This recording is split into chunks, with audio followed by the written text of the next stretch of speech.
अब मैं तुम्हारी एक नहीं सुनूंगा, इससे बेहतर रिश्ता फिर नहीं मिलेगा। और तुम एक बार लड़के से मिल तो लो, अगर पसंद ना आए तो हम जिद नहीं करेंगे। पापा मैंने कहा ना मुझे अभी शादी नहीं करनी। अभी नहीं करने का क्या मतलब है बेटा, शादी के लिए यही सही उम्र होती है। अगर तुझे कोई लड़का पसंद है तो बोलना। हम नहीं माँ, ऐसी कोई बात नहीं है। अब अच्छा ठीक है, मुझे अपना प्रोजेक्ट पूरा करके आने दीजिए, फिर मिल लूंगी मैं जिससे भी आप कहेंगे। ये है शिवानी, जो अपने माता पिता की इकलौती बेटी है और शहर में बड़े ठाट बाट से रहती है। शिवानी के माँ बाप उसकी शादी करना चाहते हैं, लेकिन शिवानी इसके लिए तैयार नहीं है। वो बात को टालकर अपने कॉलेज प्रोजेक्ट के लिए निकल जाती है, जिसके लिए उसे अपनी टीम के साथ कुछ दिन एक पिछड़े गाँव में बिताने थे। वो जिस गांव में थी वहां बस कुछ दिन पहले ही बिजली की सप्लाई शुरू हुई थी। यही वजह थी कि यहाँ के लोग शहर के ऐशो आराम से पूरी तरह अनजान थे। भले ही इस गांव में शहर के ऐशो आराम ना हो, लेकिन फिर भी यहाँ कितना सुकून है। यहाँ की हवा से लेकर यहाँ के लोग कितने अच्छे हैं ना। सही बोला तूने, सच में शहर के शोर शराबे से दूर कितना अच्छा लग रहा है यहाँ। शिवानी और उसकी दोस्त बातें कर ही रही थी कि तभी शिवानी की नजर खेत में काम कर रहे एक लड़के पर पड़ी। अंजलि उधर उधर देख तो जरा। ओह वाह, क्या बॉडी है उसकी, और मसल्स तो देख इसकी। ऐसी बॉडी तो कई साल जिम करने के बाद भी नहीं बना पाते शहर के लड़के। चल ना बात करते हैं। अब नहीं, रहने देना। जिस लड़के के बारे में शिवानी और उसकी सहेली अंजलि बातें कर रही थी वो था इसी गांव का रहने वाला राघव, जो वाकई देखने में बहुत ही अच्छा था। उसकी कद काठी ऐसी थी कि कोई भी लड़की पहली ही नजर में उसे अपना दिल दे बैठे, और ऐसा ही हुआ था शिवानी के साथ। अंजलि के जोर देने पर वो भी उसके साथ राघव से बात करने पहुंची और फिर एक्सक्यूज मी, हाय, मेरा नाम अंजलि है और ये शिवानी। जी नमस्ते, हम राघव। बताओ क्या समस्या है? समस्या तो कुछ नहीं है, वो असल में शहर से जो टीम आई है ना, हम उसी के साथ आए हैं। आपका गांव घूमना चाहते हैं, आप घुमाएंगे हमें प्लीज? माफ कीजिए मैडम, हमें बहुत काम है, आप किसी और से पूछ लो। इतना कहकर राघव वापस अपने काम पर लग गया और शिवानी वहीं खड़ी उसे काफी देर तक देखती रही। उसे राघव पसंद आ गया था। उसके बाद वो हर दिन राघव को ढूंढी लेती और किसी न किसी बहाने से उससे बातें करने की कोशिश करती। राघव को भी जल्दी ही शिवानी के दिल का हाल समझ आ गया और फिर देखो राघव, तुम चाहे जो कहो, मैंने तय कर लिया है, मैं अगर शादी करूंगी तो सिर्फ तुमसे। लेकिन मैडम, हम शहर नहीं आ सकते, यहाँ हमारा भरा पूरा परिवार है, हमको नहीं छोड़ सकते, चाहे जो हो जाए।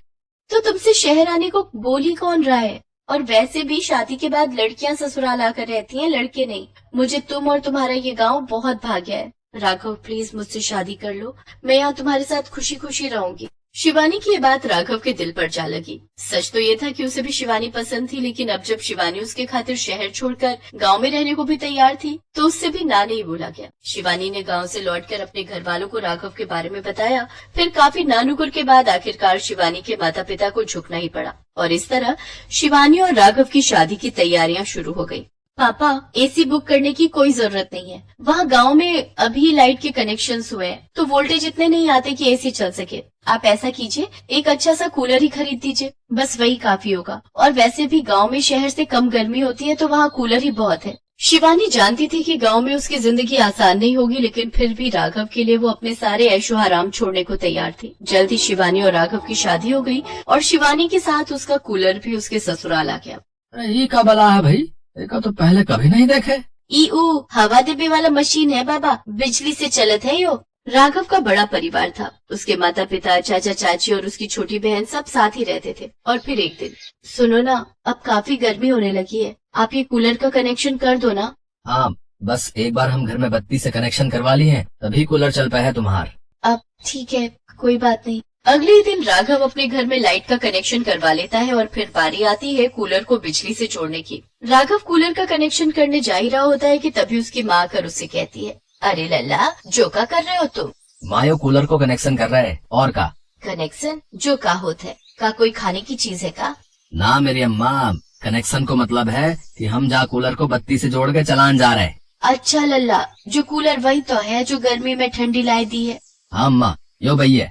अरे अरे सबे लोग सुनो, हम आओ लल्ला, कूलर चलाने जा रहे हो, सब लोग आओ, जल्दी आओ रे। इसके बाद घर के सभी लोग घर के आंगन में आ जाते हैं और पास में शिवानी कूलर को लेकर सभी लोगों का उत्साह देखकर हंसे जा रही थी। सब लोग कूलर को ऐसे देख रहे थे जैसे कोई अजूबा देख लिया हो। कोई खुशी से नाच रहा था तो कोई टकटकी लगाए बस कूलर को ही देखे जा रहा था। राघव के माता पिता तो कूलर के आगे झुककर उसे प्रणाम भी करने लगे थे। कूलर महाराज, अब आप हमें चला के दिखाए दे, बड़ी कृपा होएगी।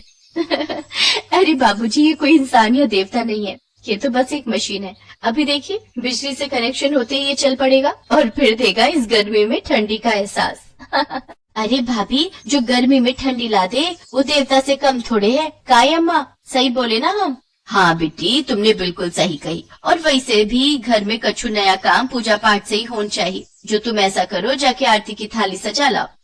राघव की बहन जाकर तुरंत आरती की थाली सजा कर ले आई। असल में पूरे गांव में सिर्फ राघव का ही घर था जहां कूलर जैसी कोई चीज आई थी। तो सिर्फ घर वाले ही नहीं बल्कि गांव के लोग भी उत्सुकता से उस कूलर को चलते देखने वहां पहुंच गए थे और बड़ी ही बेसब्री से कूलर के चलने का इंतजार कर रहे थे। राघव की माँ ने बड़ी ही श्रद्धा से कूलर की पूजा की, उसकी आरती उतारी और फिर राघव जैसे ही कूलर के स्विच को ऑन करने के लिए आगे बढ़ा तो उसके पिता ने उसे रोकते हुए कहा, अरे थोड़ा रुक जा राघव, सब लोग आए के कूलर देवता के पाए छू लो भैया, उसके बाद ही ये चालू होएगो।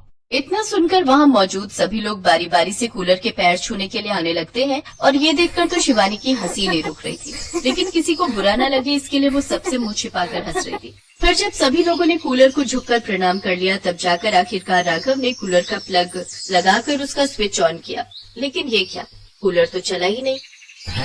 जो का भयो, जो चल का नहीं रहो। हाय मोरे राम, जो तो बड़े अपशगुन हो गए हो। जरूर कूलर देवता हमसे नाराज हुई गए हैं। बताओ यहाँ कौन है जो कौन गलत काम करके आओ है, बताओ जल्दी। उसकी वजह से ही कूलर देवता नाराज भय है। अरे चाची जी, ऐसा कुछ भी नहीं है। वो देखिए बस लाइट चली गई है इसीलिए कूलर नहीं चल रहा है। अच्छा, तो अब हम क्या करिए बहू? करना क्या है, थोड़ा सा बस इंतजार कीजिए, जैसे ही लाइट आएगी तो ये कूलर खुद ब खुद ही चलने लगेगा। शिवानी के ऐसा कहने के बाद पूरा परिवार और गांव के लोग भी कूलर को घूरने लगे। कोई वहां से हिलने को भी तैयार नहीं था क्योंकि हर कोई बस एक बार उस कूलर को चलते हुए देखना चाहता था और उसकी ठंडी हवा को महसूस करना चाहता था। काफी घंटों के बाद सबका ये इंतजार आखिरकार खत्म हुआ जब बिजली आ गई। बिजली के आते ही कूलर तेज आवाज के साथ चल उठा और कूलर को चलते देख सभी लोग पहले तो चौंके, लेकिन फिर उसकी ठंडी हवा को महसूस कर खुशी से नाचने लगे। सबको